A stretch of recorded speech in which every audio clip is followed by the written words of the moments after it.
What's up, everybody? I'm your host, Brian Watkins, and welcome to the another edition of the Brian Watkins channel. My subject today is about what I enjoy most about the crime drama 1990 movie Goodfellas. The reason why I am making this video is for all the other fans all across the world. Let's get started. I remember coming into a knowledge of the movie Goodfellas. Actually, I was working security at Pizza Hut in Detroit, Michigan, off of 8 Mile and Hayes. And what happened was, it was dark, so it was time for me to actually get off. And this lady walked in, and she said to me, you look sexy. What's your name? And I told her my name. We exchanged numbers. So I think I called her a couple of days later. So I went over to her house. And at that time, I was smoking weed. So we smoking some weed and everything. Nice buzz. So she invited me over to where she was going to get her hair done. So I went over there with her. And they put the movie on Goodfellas. And we had smoked a few joints, had a few drinks. I had a nice buzz. And the movie starts out. They're driving. And let's see, it was Henry, Jimmy the Gent, and Tommy. They're in a two-door Buick, white top, and somebody is knocking on the trunk. They pulled over. They all got out, and they opened the trunk, and it's Billy Batts, one of the made men that Tommy did not get a clearing or an okay authorization to whack him. He did it anyway. And he said he's still alive. That motherfucker stabbed him. And then Tommy stabbed him, and then Jimmy the Gent took the gun. And Henry closed the trunk down. He said, all of my life I always wanted to be a gangster. I was hooked right then. And then it starts out, man. What do you say? Must I always be a beggar? And I like how each, character is actually talking about what's going on, you know. So he's talking and whatnot. So he goes all the way back to, when he started when he was a kid. You know, his father didn't make that much money. They was living in a small area. First his mother was happy, that he got a job. She said, yeah, go back, bring back milk. So he's doing his little runs and everything. And after a while, his parents wasn't too happy about the cab stand. His father knew what went on at the cab stand. His father was pissed off at him. He didn't really make a lot of money. It was a bunch of them living in a small little place. So he said, yeah, Henry, I got a report from school that you haven't been to school in a month. He said, in my house, he whooped his ass. He said, everybody got to take a beating. So he comes back to the cab stand. He said, look, I can't do the job. He said, look at my eye. He said, what do you mean? You're going to fuck everything up. So they went, got in the car. He said, they riding around looking for the guy that delivered the mail to his house. He said, is that him? He said, we talked for a minute. They grabbed him, threw him in the car, took him to the pizzeria. He said, you know this kid? Yeah.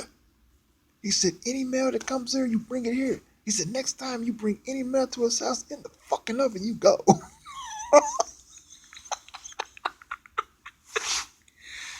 I'm like, okay. I like this movie. So, what ended up happening? By this time, he's parking the cars. He's, short They giving him the keys for him to pack all the cars. He's knowing, learning how to score a dollar here, a dollar there. So by this time, I think they had hijacked some trucks and selling booze and cigarettes and clothes, uh, appliances, and anything that carry a value at a great discount immediately was straight profit. So him and Tommy, they're up there selling cartons of cigarettes. You know, he got pinched. So Tommy ran upstairs and told them what happened. So he had to go to court. Kept his mouth shut. He said, "You broke your cherry." And then all of a sudden it goes to them being at the airport. This is where all the money is made. And this is where they're explaining how, everybody would give them tabs on everything that came in and whatnot. Or if some people turned around and didn't pay on a loan that was given to them, they would always give them insight onto, their business. So money was always made when they was finished with everything. They torched the building, straight insurance.